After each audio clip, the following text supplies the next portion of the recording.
Boa noite, amada igreja, boa noite, queridos irmãos, graça e paz do Senhor Jesus Cristo. Quero compartilhar o texto de Filipenses capítulo 3,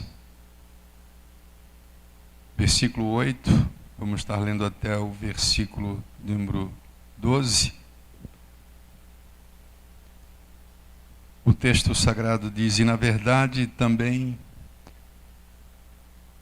tenho por perda todas as coisas, pela excelência ou por causa da excelência do conhecimento de Cristo Jesus, meu Senhor, por quem sofri a perda de todas essas coisas e as considero como esterco, para que possa ganhar Cristo,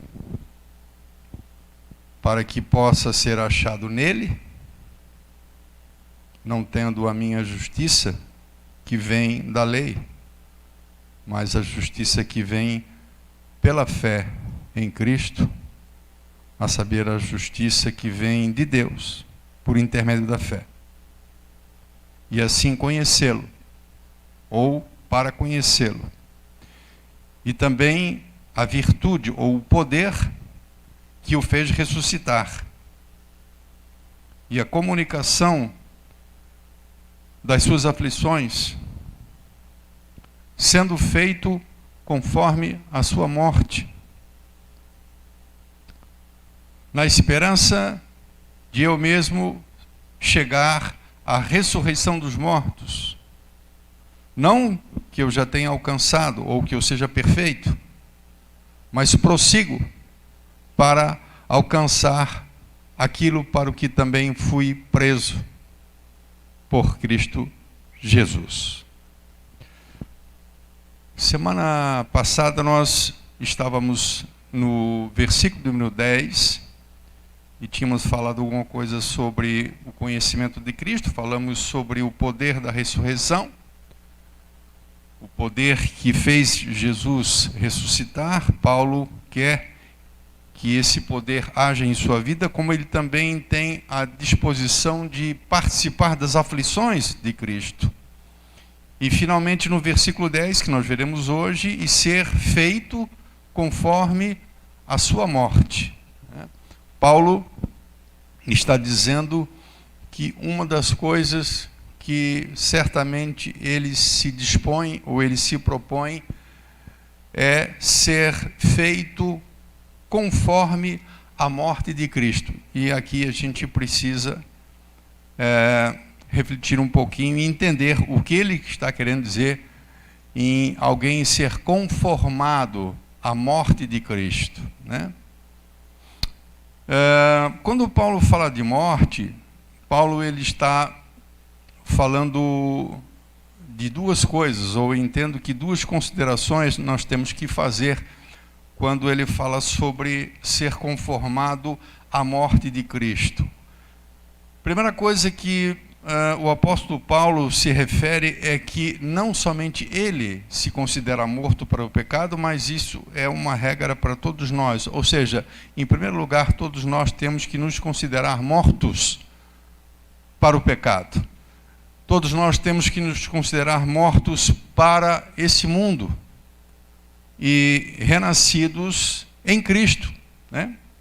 Renascidos em Cristo para um novo viver. O apóstolo Paulo, quando escreve a sua carta aos Romanos, no capítulo número 6 e no versículo número 11, Romanos 6 e 11, Paulo diz assim: assim também vós considerai-vos como mortos para o pecado, mas vivos para Deus em Cristo Jesus, nosso Senhor. Paulo, ele usa a carta aos Romanos para fazer a base da sua doutrina, ou a sua doutrina, ela é bem explicitada nesse capítulo 6 de Romanos, e aí ali a gente entende o que significa ser conformado à morte de Cristo, né? Paulo está dizendo no versículo 11 que todos nós devemos nos considerar mortos para o pecado e mortos para o mundo, né? E esse processo que envolve morte também envolve renascimento. Então, se nós estamos mortos para o mundo ou mortos para o pecado, nós devemos estar renascidos, né? Renascidos em Cristo para um novo viver, em novidade de vida.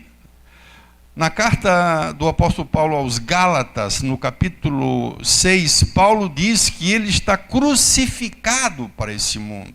Ele está falando, muito embora a gente esteja tratando de outra carta, mas o ensino e a ideia, o pensamento é a mesma, né? A mesma ideia, o mesmo pensamento. Gálatas capítulo 6, versículo de número 14, Paulo diz assim: mas longe de mim esteja gloriar-me, a não ser na cruz do nosso Senhor Jesus Cristo, pela qual, ou através da cruz de Cristo, o mundo está crucificado para mim e eu estou crucificado para o mundo. Ele está falando de morte para o mundo, ele está falando de morte para o pecado, né? E Romanos, conforme disse anteriormente, é a carta, a quem considere a grande carta teológica de Paulo, Romanos, né? É uma carta muito, muito complexa, muito profunda, e ali ele ensina grande parte da sua doutrina. Nós percebemos em Romanos, ou entendemos ali, vemos em Romanos capítulo 6, né? No capítulo 6 e no versículo 3, Paulo diz que através do nosso batismo em Cristo, nós fomos batizados, na realidade, na sua morte, né? Quando fomos batizados em Cristo, na verdade, fomos batizados na sua morte. Romanos capítulo 6 e versículo 3, ou versículo de número 2, diz assim, Romanos 6 e 2. De maneira alguma, nós que estamos mortos para o pecado, como viveremos ainda nele? Quer dizer, como ainda viveremos no pecado? Porque alguém poderia questionar, dentro do contexto de Romanos, dizer assim, bom, se por causa do pecado superabundou a graça, então nós devemos permanecer no pecado para que se manifeste a graça. Ele disse não, de modo nenhum. Nós que estamos mortos para o pecado, como viveremos ainda nele? E aí no versículo 3 ele fala a primeira coisa da ligação do nosso batismo em Cristo com o nosso batismo na sua morte. Ou não sabeis, versículo 3, que todos aqueles, ou todos nós, que fomos batizados em Jesus Cristo, fomos batizados na sua morte. Paulo está dizendo que nós morremos com Cristo. Ele morreu literalmente, e nós, no fato de termos sido batizados em Cristo, no seu corpo espiritual, também morremos. Só que nós morremos para o pecado. Fomos sepultados com Cristo por causa do batismo, né? E isso se dá para que, assim como Cristo ressurgiu dos mortos, como Cristo ressuscitou dos mortos, nós também venhamos a ressurgir para uma nova vida. Então Paulo ele usa essa figura de nós fomos batizados em Cristo, e no que fomos batizados em Cristo, fomos sepultados com Ele, né? Sepultados, mortos para o pecado, mas ressurgimos para uma nova vida, ressurgimos para andarmos em novidade de vida. Então, assim como Cristo ressuscitou dentre os mortos, nós também devemos ressurgir dentre os mortos para vivermos para Ele, em novidade de vida. Romanos capítulo 6 e versículo 4, que diz assim, de maneira que fomos sepultados com Ele, pelo batismo, na morte de Cristo. Paulo está dizendo lá, onde nós estamos estudando, lá em Filipenses, que ele foi conformado à sua morte, a morte de Cristo. Do que Paulo está falando? Falando disso aqui, desse assunto de ser, através do batismo, sepultado com Ele, morrer com Ele para o pecado e ressurgir para uma nova vida, de sorte que fomos sepultados com Ele, versículo 4 do capítulo 6, pelo batismo na morte, para que, como Cristo ressuscitou dos mortos pela glória do Pai, assim também andemos nós em novidade de vida. Romanos 6 e 4. Né? Então, se nós morremos com Cristo para o pecado, nós vivemos para Deus através também de Cristo, que ressurgiu dentre os mortos. Versículo 8 do capítulo 6 diz assim: ora, se já morremos com Cristo, cremos que também com Ele viveremos. Ele está falando dessa vida, né? De um novo viver, dessa novidade de vida, aonde nós temos que nos considerar mortos para o pecado e renascidos para essa nova vida. Isso é o primeiro ponto que Paulo quer tratar quando ele diz que ele está conformado, ou ele quer ser conformado à sua morte. Voltando lá a Filipenses capítulo 3 e no versículo de número 10, no finalzinho, diz assim: sendo feito conforme a sua morte. Ser conformado à morte de Cristo. Cristo morreu? Morreu. Nós morremos com Ele através do batismo. Morremos para o pecado. Jesus ressuscitou? Sim, Jesus ressuscitou para viver para Deus. E nós ressurgimos dentre os mortos espiritualmente para uma nova vida, em novidade de vida, né? Então, se conformar à morte de Cristo significa isso, né? Ele usa o exemplo de Cristo na nossa vida espiritual. Cristo morreu e ressurgiu. Nós morremos para o pecado e ressurgimos para uma vida nova, né? O que ele chama de novidade de vida, como vimos ali em Romanos capítulo de número 6. Esse é o primeiro ponto. O segundo ponto, então, o primeiro ponto é que nós devemos nos considerar mortos para o pecado, né? Será que todos nós temos esse entendimento e essa compreensão? E será que isso é uma realidade em nossa vida? Né? Se nós estamos mortos para o pecado, nós não podemos mais viver no pecado, mas nós temos que viver para Deus, como agrada a Deus, né? Da mesma maneira como Cristo ressurgiu para viver para Deus, nós também ressurgimos, né? Para uma nova vida. Em segundo lugar, conformar-se à sua morte diz respeito também ao fato de que, muito embora não seja, acredito eu, o nosso contexto atual de igreja, mas certamente o foi no passado, no presente ainda em alguns lugares específicos, onde existe perseguição ainda, por parte de governos, por parte de autoridades, em cima da igreja, né? Nós temos que entender, ou estarmos também, não somente com essa concepção de que estamos mortos para o pecado, mas também estarmos dispostos, se necessário for, a morrer por Cristo. Por que conformação, ser conformado à sua morte? Porque Cristo, Ele morreu por nós. Muitas pessoas entendem, evidentemente, pessoas que não têm uma compreensão clara, né, do Evangelho, muitas pessoas creem que Jesus Cristo que Ele morreu simplesmente por não ter sido compreendido. Cristo morreu simplesmente porque Ele desagradou, né, boa parte da sua geração.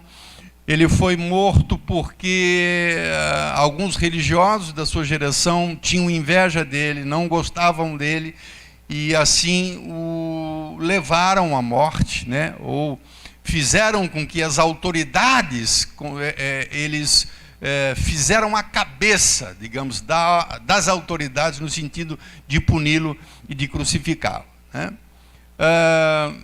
Mas na verdade nós sabemos que isso é um plano de Deus. Na verdade, Cristo morreu não porque ele foi mal compreendido ou porque ele foi traído. A traição foi um meio, uma forma que Deus usou para que ele viesse a morrer.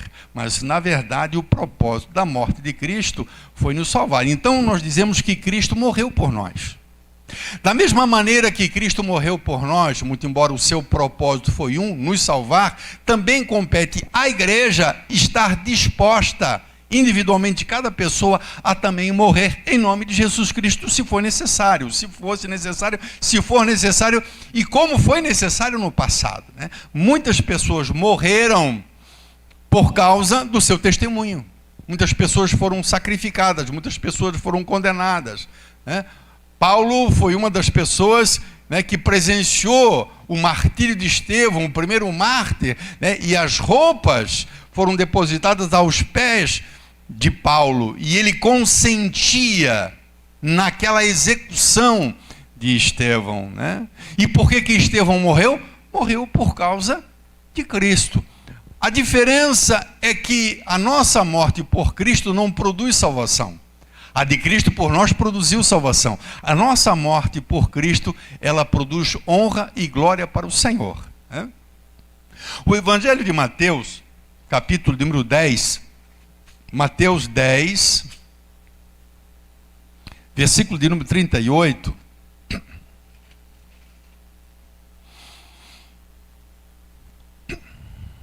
diz assim, versículo 37, quem ama o pai ou a mãe mais do que a mim, não é digno de mim. E quem ama mais o filho ou a filha mais do que a mim, não é digno de mim. Versículo 38. E quem não toma a sua cruz, cruz é sinal de morte, irmão, tá?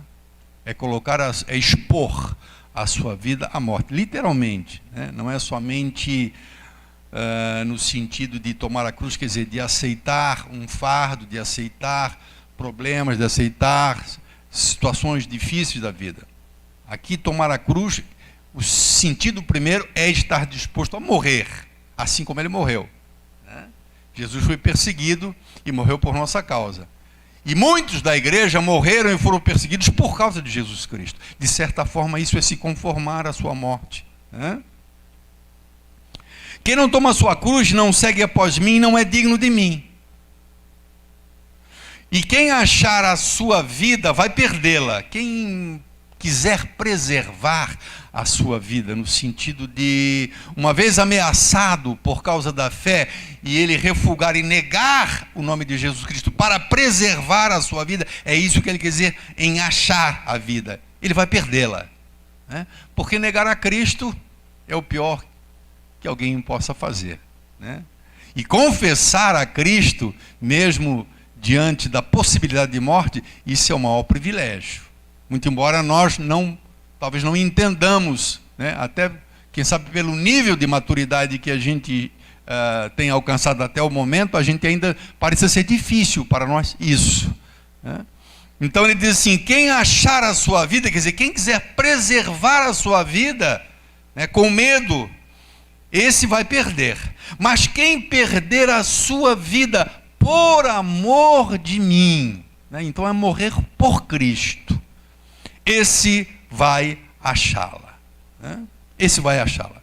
No Evangelho de Lucas, capítulo 12, Lucas 12, versículo 4, Lucas 12, 4, diz assim, não devemos temer os homens. E digo-vos, amigos, a gente tem que entender o contexto aqui, tá? O que ele está falando. Ele é uma linha de raciocínio bem simples. Lucas 12 e 4, ele diz assim, e digo-vos, amigos meus, não temam os que matam o corpo.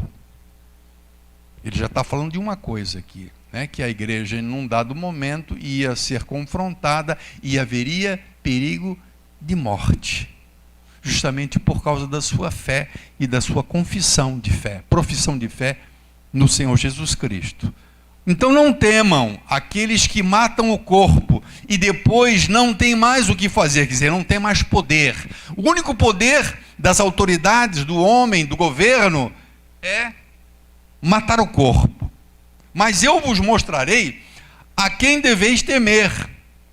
Temei àquele que depois de matar tem poder para lançar no inferno. Sim, vos digo, a esse temei. Quem tem esse poder? Só Deus. Só Deus. Não se vendem 5 passarinhos por 2 ceitis, e nenhum deles está esquecido diante dele. E até o cabelo da vossa cabeça estão todos contados. Não temais, pois mais valeis vós do que muitos passarinhos. 8. E digo-vos que todo aquele que me confessar diante dos homens, também o Filho do Homem o confessará diante dos anjos de Deus. Mas quem me negar diante dos homens, será negado diante dos anjos de Deus. Ele está falando sobre uma coisa tão somente, a disponibilidade, a exposição daquele que quer seguir a Cristo e servi-lo e o aceitar como Senhor, essa disposição, se necessário for, de morrer por Ele. Da mesma maneira como Ele morreu por nós, se necessário for, nós morrermos por Ele. Apocalipse capítulo 6, versículo 9,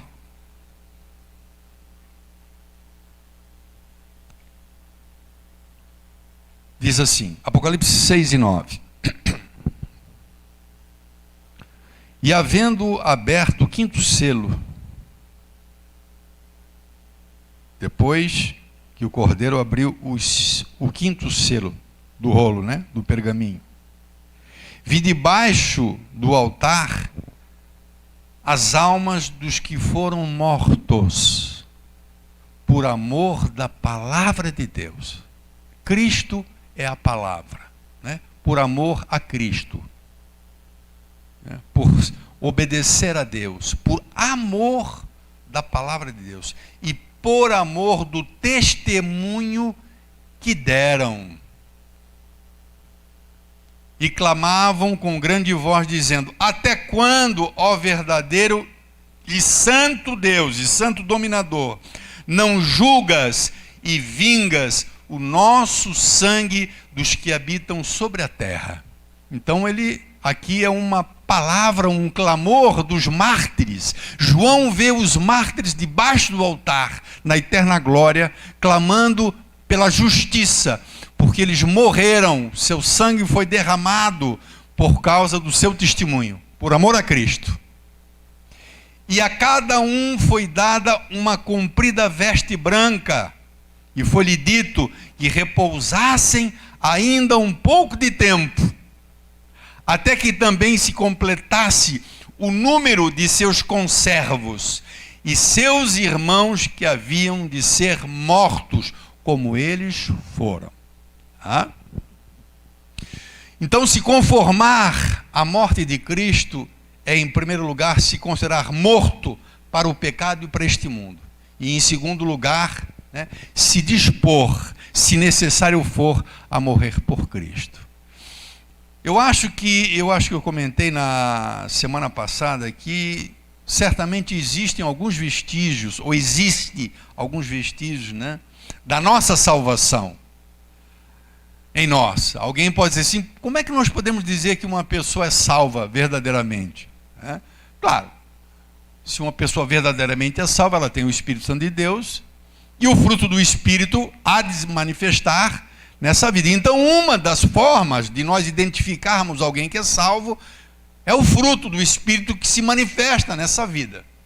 Mas seguramente, acho eu, que a maior prova de que alguém é salvo verdadeiramente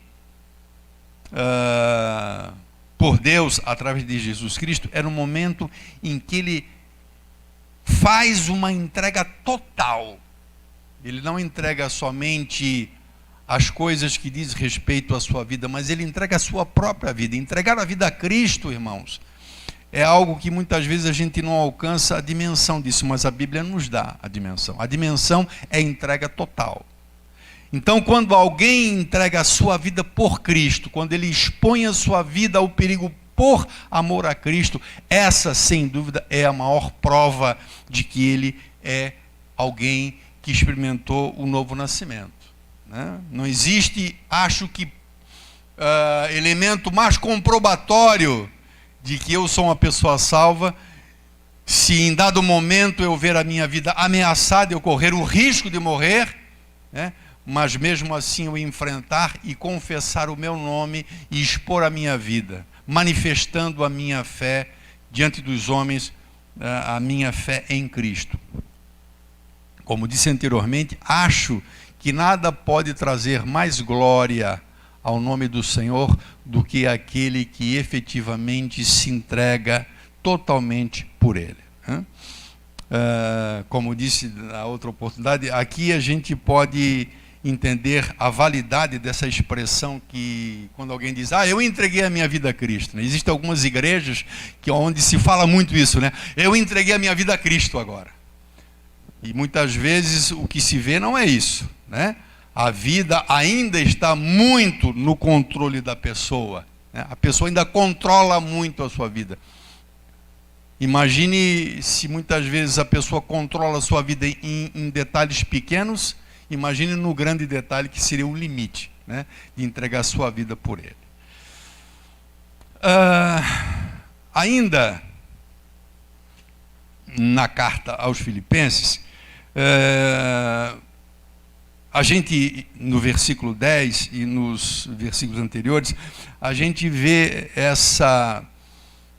esse desejo de Paulo de realmente viver uma vida transformada, né? Quando a gente termina o versículo 10, a gente consegue entender que Paulo deseja conhecê-lo, Paulo deseja ter a sua vida transformada pelo poder que fez Cristo ressuscitar.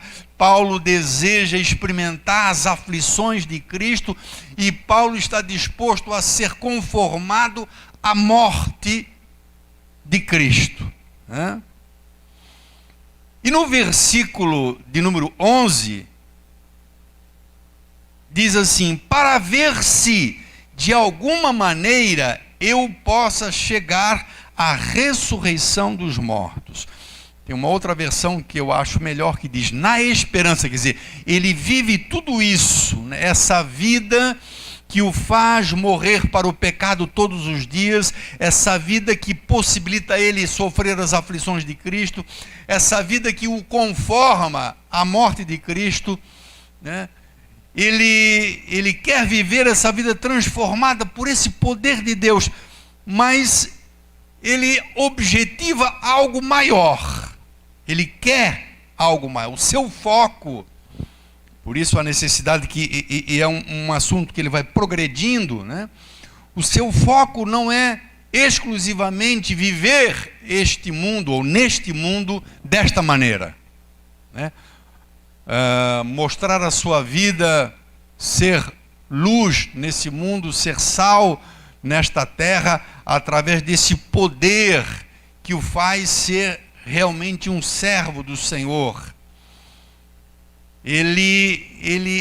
O seu foco não é propriamente esse viver transformado já pelo poder de Deus. O foco dele é algo que está além disso, né? Essa vida que ele tem prazer de viver, muito embora lhe proporcione dor, sofrimento, renúncia, essa vida ela é tão somente um caminho que ele tem que trilhar, que ele tem que seguir, mas com vistas, objetivando algo grande na frente. Por isso que ele fala que prossigo para o alvo. Ele está prosseguindo para o alvo, o seu olhar, o seu foco está na frente, muito embora nesse caminho ele viva tudo isso, né? O grande objetivo do apóstolo Paulo, nós vamos ver que é a busca da perfeição. Eu vou repetir. Por isso que ele fala depois no versículo 12, não que eu já o tenha alcançado ou que eu seja perfeito. No versículo 12 ele diz isso, né? Paulo, ele almeja a perfeição. E isso é uma pergunta que cabe nesse exato momento a mim e a você. Nós buscamos a perfeição?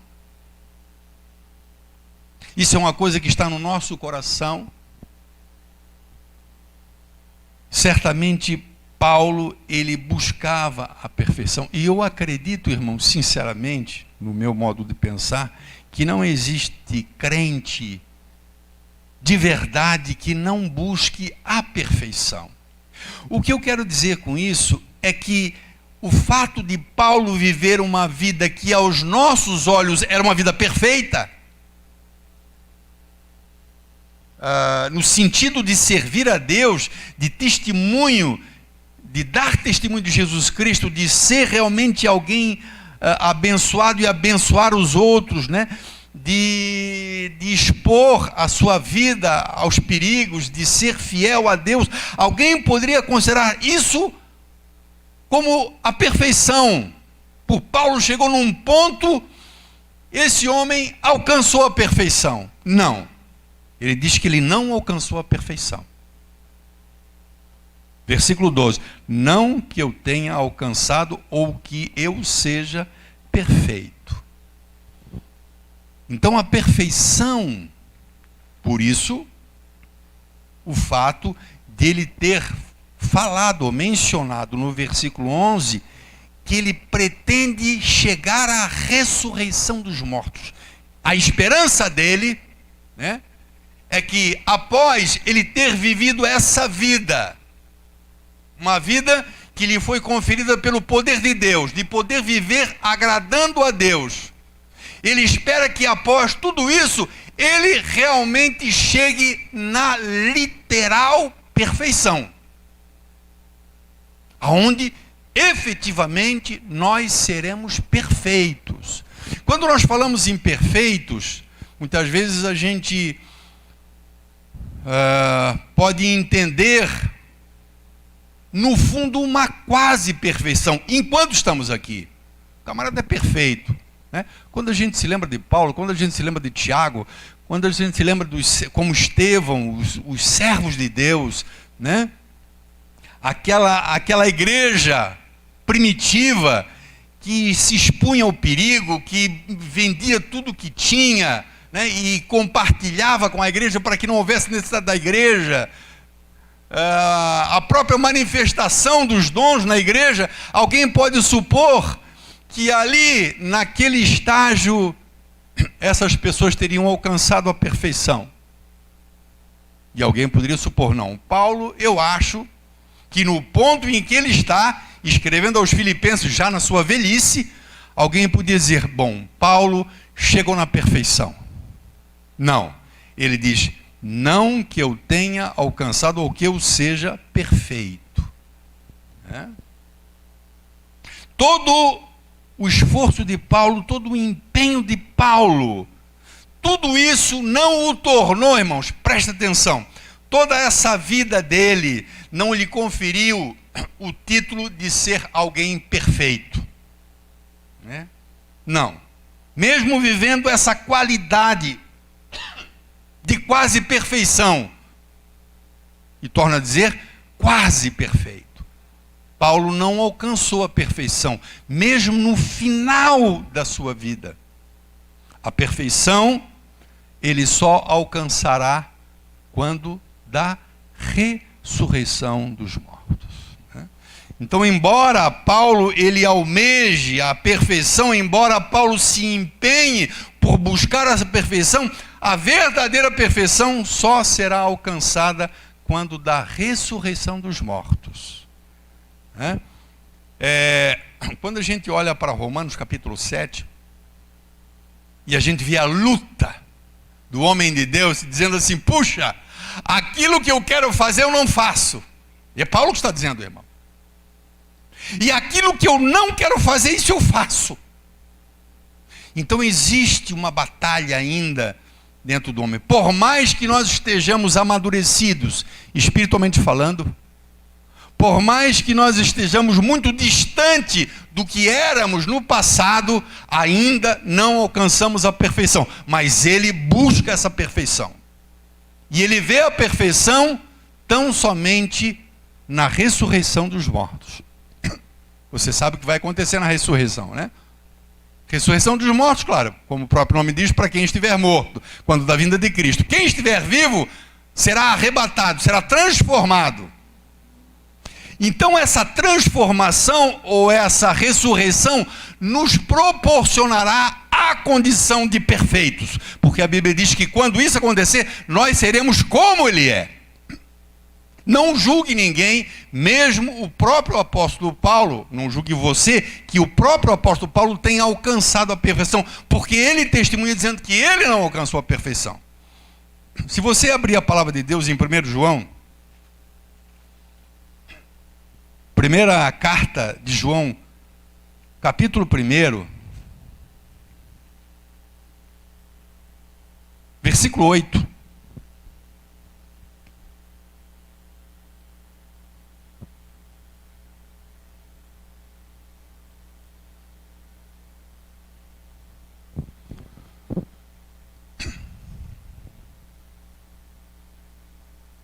Primeiro João, capítulo 1, versículo 8.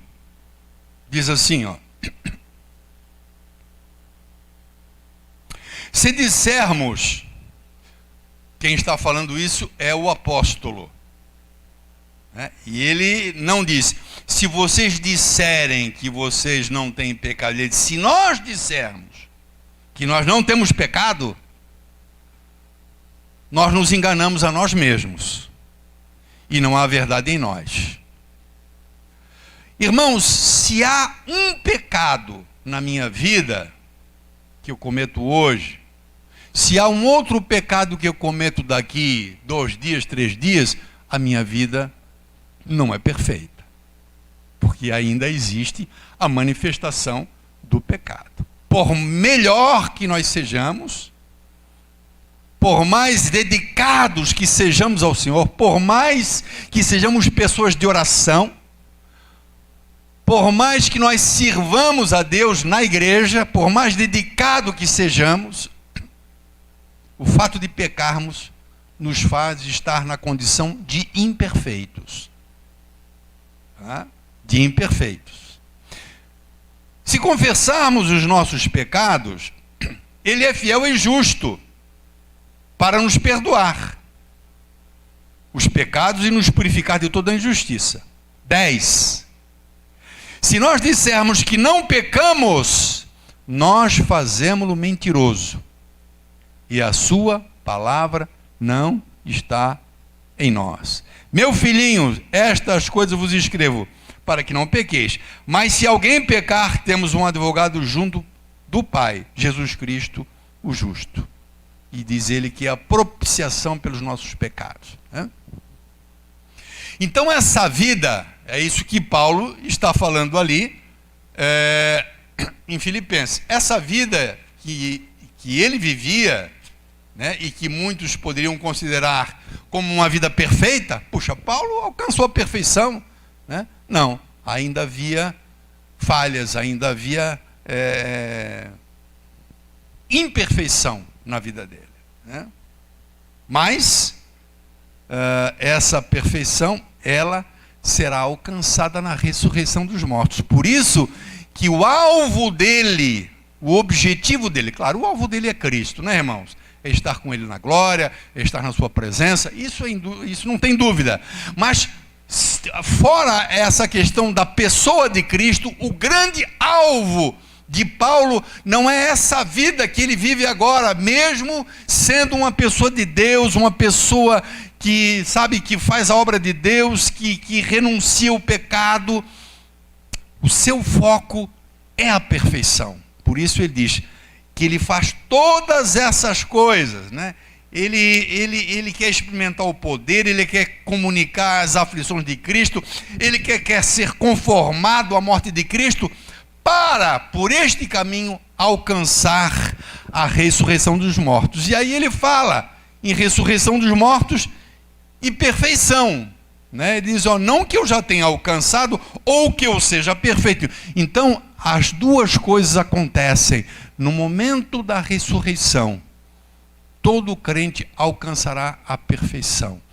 Então, não sei se você consegue imaginar que exatamente aqui que se concretiza a palavra de Deus, que também está escrita aos Romanos, aonde diz que Ele nos escolheu, Ele nos elegeu para nós sermos conformes à imagem e semelhança de Jesus Cristo. Alguém diz, puxa, eu nunca serei semelhante a Jesus Cristo. Eu nunca serei a imagem de Jesus Cristo. Por quê? Porque Jesus Cristo não tinha pecado. Jesus Cristo era perfeito. Mas enquanto estamos nesse mundo, nós somos imperfeitos, muito embora estamos sendo aperfeiçoados. E de certa forma buscamos e perseguimos sim, né, uma condição de aperfeiçoado, mas a perfeição mesmo. Ou seja, haverá um momento em que, irmãos, nós não mais pecaremos. A Bíblia diz que na eternidade, na Jerusalém celestial, que no céu, na glória, diz a Bíblia que lá não haverá maldição. Essa palavra não é bem colocada. Quando você vai para o original, você vai entender que essa maldição significa pecado. Não haverá nenhum pecado. Nós seremos transformados, né? E por que nós seremos perfeitos, irmãos? Qual é o pensamento lógico, a resposta para isso? É porque, ainda que nós tenhamos já uma nova natureza, ainda que nós já tenhamos uma nova natureza aqui nesse mundo, mas ainda existe em nós a velha natureza. Nós não fomos separados da velha natureza ainda. A natureza ainda se manifesta, ainda milita contra o espírito. Por isso não somos perfeitos, né? O nosso alvo, o propósito de Deus em nos chamar, e por isso o nosso alvo, né? Diz ele que prossigo para o alvo. Qual é o seu alvo, irmãos? Qual é o alvo da igreja? O alvo da igreja é alcançar a prosperidade? O alvo da igreja é deixar os velhos vícios? E sim, isso é importante. Deixar a velha vida? Sim. Mas o alvo da igreja é a perfeição. A obra de Cristo, ela se completa não quando o Espírito Santo entra em nossa vida e nós começamos a mudar. Não. A obra de Cristo se completa na eternidade, quando nós seremos perfeitos como Ele é. Amém? Fiquemos de pé em nome de Jesus. Na próxima semana a gente continua a tratar desse assunto. Eu quero dizer para você, irmãos, a gente tem muita dificuldade de encontrar literatura sobre a interpretação de textos como esse, por exemplo. Esse é um texto, mesmo que se você for procurar em livros que interpretem a Bíblia, né, você vai ter dificuldade de encontrar, porque são assuntos, no meu modo de entender, quer dizer, no meu nível de conhecimento, eu acho que são assuntos complexos, né, são complexos, são assuntos que normalmente não se abordam em igreja, não se prega isso hoje em igreja. O que se prega hoje, irmão, em igreja? É bênção, é prosperidade, né? Isso faz parte, claro. A vida que Deus nos dá nesse mundo é uma vida, certamente contempla as bênçãos. Mas esse não é o nosso alvo, irmãos. Esse não é o nosso alvo. Essa semana eu fui visitar a irmã Helenita. Eu e minha esposa. E quando lá chegamos na casa da irmã Helenita, eu posso dizer para os irmãos que eu me alegrei tanto como poucas vezes na vida. Porque eu esperava chegar lá, 11 dias faz, do falecimento do irmão Soares, 11 dias. Imagine você, eu esperava chegar lá e ver uma casa em luto, triste. E eu cheguei lá, eu me surpreendi, porque eu vi a irmã Helenita, sabe, com um ar, um semblante leve, rindo, conversando com a gente, tão leve. Eu disse assim: irmã Helenita, o pastor veio aqui para visitar a irmã, eu e minha esposa, e nós acabamos sendo visitados. Como a irmã está bem? Ela disse assim: pastor, nós temos certeza que o sozinho está bem. ele está bem agora. Irmãos? É porque o alvo do crente verdadeiro é lá. Sabe? Aqui nesse mundo temos alguns privilégios porque somos filhos de Deus, somos servos de Deus. Mas aqui existe tanta coisa que nos atribula ainda. Ainda existe o pecado. Paulo diz: quem poderá me libertar deste corpo do pecado? Por mais que a gente procure se aperfeiçoar, mas existe a imperfeição. Mas o alvo de Paulo é a perfeição, que se dará lá, quando Cristo vier buscar a sua igreja. E aqueles que estiverem mortos ressuscitarão primeiro, através desse poder que agiu na vida dele, que age na nossa vida enquanto estamos aqui. Mas esse mesmo poder há de nos ressuscitar, e nós seremos perfeitos como Ele é. Nós seremos exatamente como Ele é.